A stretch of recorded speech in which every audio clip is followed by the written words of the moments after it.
윤 원장님 무대로 모시겠습니다. 큰 박수 부탁드립니다. 네, 안녕하십니까. 금융감독원장 윤석헌입니다. 오늘 헤럴드 경제에서 2020 금융포럼 2020 금융소비자보호 시대를 주제로 개최해 주신 데 대해서 깊이 감사를 드립니다. 요즘 코로나가 아직도 이렇게 지속되는 상황에서 준비하시기가 여러 가지로 쉽지 않으셨을 텐데, 그럼에도 불구하고 이렇게 대성황을 이루는 포럼을 개최해 주신 데 대해서 감사드리고, 그리고 특히 또 개인적으로는 이 금융 소비자 보호라는 주제에 대해서 그 세간의 인식을 확대시키는 그런 역할을 해 주시는 데 대해서 깊이 감사드립니다. 앞에서 그 축사 말씀을 해 주신 더불어민주당의 김병욱 의원님, 그리고 미래통합당의 윤창현 의원님께도 감사를 드리고, 이 준비에 수고를 하신 권충원 대표님과 그다음에 관계자 여러분들께 다시 한번 감사를 드립니다. 제목은 제가 왜 금융 소비자 보호인가로 잡았는데요. 이건 사실 헤럴드 쪽에서 저한테 주신 제목입니다. 처음에는 이걸 어떻게 내가 소화를 할 수가 있을까 하는 생각에 좀 딴 제목으로 어떻게 좀 해볼까 그러고 요령을 좀 피웠었는데, 돌고 돌아서 다시 이 제목으로 왔습니다. 이게 좋은 제목이라고 생각을 하고요. 뭐 요즘 여러 가지로 우리 사회 경제에 이 금융 소비자 보호가 이 화두로 지금 등장하고 있는 그런 상황에서 뭐 이런 질문을 한번 좀 해보고 관련된 생각들을 좀 정리해 보는 것은 나름대로 큰 의미가 있다, 이렇게 생각을 하고 있습니다. 한 5가지로 목차를 나눠봤고요. 첫 번째는 비판의 목소리. 이거는 대체적으로 2008년 금융위기 이후에 그 금융권에 대한 비판의 목소리. 뭐 여러분들 이미 다 잘 아시는 것인데, 서론으로 상당히 잘 어울린다, 이렇게 생각이 돼서 몇 가지 얘기를 좀 생각을 해봤고요. 그다음에 이어지는 사건 사고, 이거는 해외도 그렇고 국내에도 그렇고 금융권의 사건 사고가 계속되고 있습니다. 뭐 최근에 그 DLF, 뭐 라임 이런 사건에도 이제 크게 지금 주목을 받고 있는 그런 상황인데, 그것뿐이 아니라 조금 더 과거로 이렇게 길게 보면 저희 한국의 경우만 해도 IMF 사태 이후에 계속해서 이런 사건 사고들이 이어지고 있는데, 그런 것들 우리가 차제 한번 정리해 볼 필요가 있다. 그 이유는 그것들이 결과적으로는 다 소비자 포호로, 소비자 그 피해로 귀착되는 그런 성격들을 갖고 있기 때문이다. 그래서 그런 것들을 좀 살펴보고요. 그다음에 뭐 본론이라고 할까요? 금융 소비자 보호의 필요성, 왜 소비자는 보호가 되어야 되느냐라는 것을 좀 제 나름대로 몇 가지만 좀 생각을 해봤고요. 그리고 네 번째는 금융 환경이 계속해서 변화해 나가고 있는데, 앞으로 금융 소비자 보호는 우리가 어떤 식으로 생각을 하고 어떤 주제를 다루어 나가야 되게 될까라는 것을 좀 생각해 볼 필요가 있다. 그래서 뭐 좀 매우 불완전하겠지만 앞으로의 우리의 그 환경 변화에 부응하는 금융 소비자 보호 과제 같은 거를 조금 생각해 보고 마무리하도록 하겠습니다. 잘 아시는 월가 점령, 아큐파이 월 스트리트, 앞에 오자가 빠졌네요.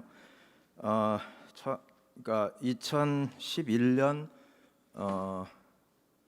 이게 아마 7월서부터 얘기가 됐던 것 같고, 그때 실제로 이렇게 그 시위가 벌어진 거는 9월 중순경으로 알고 있고요. 한 70여일간 동안 진행되었던 그 운동이라면 운동이죠. 처음에 이제 뉴욕에서 시작을 해서 보스턴 쪽으로 갔다가, 그다음에 뭐 시애틀로 갔다가 LA까지 돌면서 전 미국을 이제 뒤흔들어 놓았던 그런 움직임입니다. 간단히 얘기하면 금융이 너무 탐욕을 부린다. 그래서 그것이 결과적으로 경제에 어떤 부정적인 그런 결과를 초래하고 있다라는 것에 대해서 가진 자와 못 가진 자, 1%와 99%가 이제 나뉘어서 99%들이 말하자면 이제 시위를 했던 그런 것이죠. 일반 사람들이 금융을 공격한 그런 부분이다. 이렇게 이해를 하시면 되겠습니다.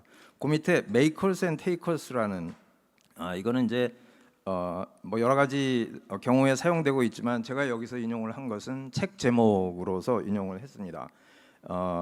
그 푸르아라는 그 이제 저널리스트라고 알고 있는데 그 사람이 쓴 책에 Makers and Takers라는 제목의 책이 있습니다.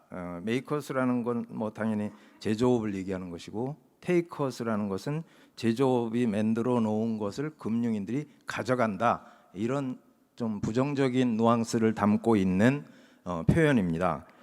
그래서 이 책도 나오고 또 관련해서 여러 그 아티클들이 나오면서 이 말하자면 이제 금융의 그러니까 부가 발생하는 것을 금융인들이 대부분 다 가져간다라는 거에 대한 그래서 결과적으로 우리 사회가 양극화되고 그다음에 가난한 사람들은 더 가난해지고 그렇게 하는 것이 결과적으로 경제 성장에도 도움이 안 된다라는 부정적인 뉘앙스를 담고 있는 그런 내용이다 이렇게 말씀을 드리겠습니다. 이것으로서 제가 제 그 토크의 출발을 시작을 하도록 하겠습니다.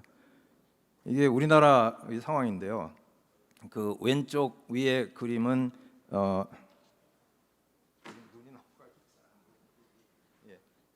이게 이제 보안모 이제 보안모 관련된 그런 그 시위를 하는 그런 사진이고요. 오른쪽의 그림은 이제 최근에 아마 DLF에 관련된 사진이고 왼쪽은 이제 키코에 관한 사진이고 그 밑에다 이제 제가 소비자 보호와 주주 가치라는 걸 적어놨는데 아까 권 대표께서 말씀하신 것 중에 이제 그 금융회사의 어떤 수익성이라고 할까요? 이런 부분과 그다음에 소비자 보호가 다소 이율 배반적인 그런 측면을 지니고 있다. 뭐 일견 동의합니다. 그런데 이 문제를 잘 풀어나가기 위해서는 그 이율 배반적인 성격의 양자를 잘 이렇게 조화해서 끌고 가야 된다. 저는 그렇게 생각을 합니다. 예를 들어서 지금 주주 가치라 함은 뭐 주식 가치라고 생각할 수도 있고 기업 가치에서 부채 가치를 뺀 나머지가 주식 가치인데 그거는 결국은 자산 가치에서 오는 것이고 자산 가치는 그럼 어디서 오느냐? 이건 고객과 소비자, 고객이고 또 소비자한테서 올 수밖에 없습니다. 그렇게 따져 나가면 결국 주주 가치라는 게 그 연원을 따지면 소비자 가치다. 그래서 두 개가 그렇게 이율 배반적일 필요가 없다. 우리가 현실적으로는 이런 이슈들이 항상 이렇게 부딪히는 그런 관계에서 드러나지만 정작 금융산업이 발전을 하기 위해서는 정반합으로 주주들 입장에서 또는 경영진 입장에서 소비자 보호에 대해서 굉장히 존중하고 그런 부분을 잘 활용해야 주주 가치가 궁극적으로 오를 수 있다. 저는 그렇게 좀 말씀을 드리고 싶습니다. 금융에 대한 비판의 목소리 몇 가지만 더 보기로 하겠는데요. 왼쪽 그림을 보시면 저 아래쪽이 그 초록색이 금융 산업의 어떤 신뢰도이고요. 보면 뭐 대충 여러 가지 그 업종들 가운데서 매우 낮은 수준을 그렇게 보이고 있음을 알 수가 있습니다. 이건 뭐 물론 우리나라 얘기는 아니고 이제 그 에델만이라는 데서 해외를 대상으로 해서 이제 설문조사한 결과를 보여주고 있습니다. 오른쪽을 보시면 이건 이제 우리나라에서 그 설문조사를 한 것인데 금융 서비스에 대해서 갖고 있는 불만들을 이제 조목조목 이렇게 살펴본 것인데요. 첫 번째 가장 큰 불만이 너무 어려운 약관과 상품의 설명서. 아마 이건 어쩌면 보험 쪽이 아닐까 싶기도 한데요. 뭐 불만이 88.7%에 달하고 있습니다. 그다음에 이제 뭐 신용카드 끼워 팔기 등 과도한 영업 관행 그리고 그 아래 내려가면 설명이 불충분하다라는 거 불완전 판매에 관한 부분이죠. 그다음에 또 내려가면 부적합한 상품을 나에게 강요했다. 이것도 이제 불완전 판매의 일종이고 이런 부분들은 우리가 이제 최근에 국회를 통과한 그 금융소비자보호법에서 다루어 나갈 수 있을 것으로 그렇게 기대가 되는데 그 위에 부분들은 아직도 좀 더 그 세밀한 그런 작업들이 좀 필요한 그런 상황이라고 봅니다. 금융업권별 민원 통계를 잠시 살펴봤는데요. 그냥 간단하게 말씀드리면 이 숫자적으로는 보험이 지금 제일 많은데 이렇게 보시면 보험권의 민원이 다행스럽게도 약간 좀 주춤하는 그런 모습을 보이고 있다라는 걸 볼 수 있고 희망하기는 저런 이 감소세가 앞으로도 좀 이어졌으면 하는 그런 희망을 해봅니다. 여기 이제 가운데 그러니까 세 번째 증권이 있는데 그 증권의 경우에는 최근에 이제 이 사모펀드라든지 이런 쪽에 상품 판매, 불안전 판매 관련된 민원들이 증가하는 그런 모습을 보일 수 있고요. 그다음에 비은행 쪽에 이제 이게 2018년에 이렇게 크게 증가했다가 2019년 들어서 조금 주춤하는 것은 2018년에 그 P2P P2P 관련된 이제 부실이 이제 불안전 판매가 이제 크게 증가하면서 치솟았다가 조금 내려가는 그런 모습을 보이고 있기 때문이다. 은행은 조금씩 계속해서 증가하는 그런 모습을 보이고 있습니다. 전체적으로 그 증가율이 그렇게 크지는 않은데 그럼에도 불구하고 낮지 않은 수준이기 때문에 금융 권역별로 세밀한 분석과 대응 이런 것들이 필요하다 그렇게 말씀드리겠습니다.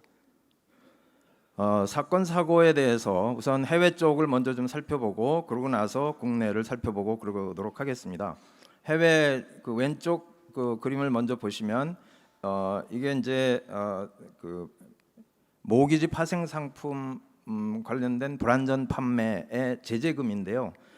보면 뱅크 오브 아메리카의 경우에 167억 불, 그러니까 뭐 대충 우리 돈으로 하면 한 18조 원 정도가 된다. 이게 단일 금융기관에 미국 법무부가 때린 벌금이다 이렇게 보시면 되겠고요. 그 다음에 JP 모간도 130억 불이니까 뭐 한 15조쯤 된다고 할까요? 그리고 뭐 시티그룹도 그렇고 미국의 경우에도 이건 이제 2008년에 이제 그 금융 위기를 전후해서 그때 모기지의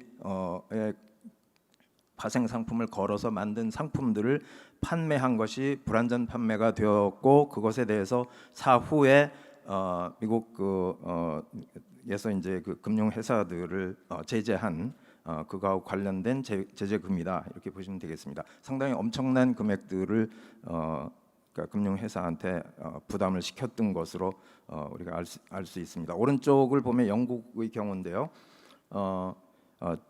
페이먼트 프로텍션 인슈런스 지급 보증 보험 불안전 판매하고 관련해서 제가 뭐 자세하게 지금 기억은 못 하는데 제 기억으로는 이 해당 사항이 없는 사람들한테 저런 보험을 팔은 것이 뒤늦게 불안전 판매로 드러났고 그것에 대해서 영국 감독 당국이 때린 벌금이다 이렇게 알고 있습니다.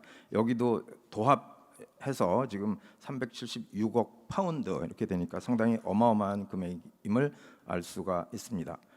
조금 이제 최근에 2016년에 있었던 웰스파고 유령 계좌 스캔들인데요. 이건 뭐 최근에 언론에도 여러 번 났던 것으로 알고 있습니다. 실적 압박 때문에 고객 계좌 20만 개를 무단 개설을 했고요. 그리고 관련해서 계좌 수수료 등 40만 불을 부정 인출해 갔다. 그러니까 뭐 말하자면 이제 수수료를 이제 강제 진수했다. 뭐 이런 얘기가 되겠고요. 그것에 따라서 제재를 받은 것이 미 연준이 웰스파고에 대해서 자산 동결하고 이사진 전원 교체 명령을 내렸고 그다음에 그 당시에 그 CEO였던 존 스텀프에 대해서는 평생 은행업에서 퇴출을 시켰고 그다음에 그 국무부의 제재금이 총 40억 불에 달하는 그런 매우 큰 그런 벌금을 부과한 그런 상황이었습니다. 이제 이런 것들도 이제 분석해 놓은 것을 들여다 보면 그 주요 원인으로 지적하고 있는 것이 금융회사 입장에서 성장 중심 경영 전략에 문제가 있었다. 그리고 하향식 의사결정 체계에도 문제가 있었다. 뭐 이런 문제들을 지적을 하고 있는데 우리로서 많이 참조를 해야 될 필요가 있다라고 생각을 합니다. 저 밑에는 이제 법무부 성명서에 나와 있는 것을 그냥 영문을 그대로 가져왔는데 어느 기관도 뭐 회사도라고 해도 되겠죠. 그러니까 비록 그것이 매우 크거나 매우 힘이 있거나 또는 잘 알려졌다고 해서 잘못된 것으로부터 면제를 받을 수는 없다. 뭐 그런 얘기를 하고 있습니다. 미국에서는 이제 too big to fail을 굉장히 강조하는 그런 상황에서 저런 얘기가 나올 수 있었다고 보고 있습니다. 세 번째는 뭐 그 밖에도 이제 그 해외 여러 나라에서 발생했던 불안전 판매들을 쭉 이렇게 모아봤고요. 그러니까 뭐 자세한 얘기는 생략하고 넘어가도록 하겠습니다.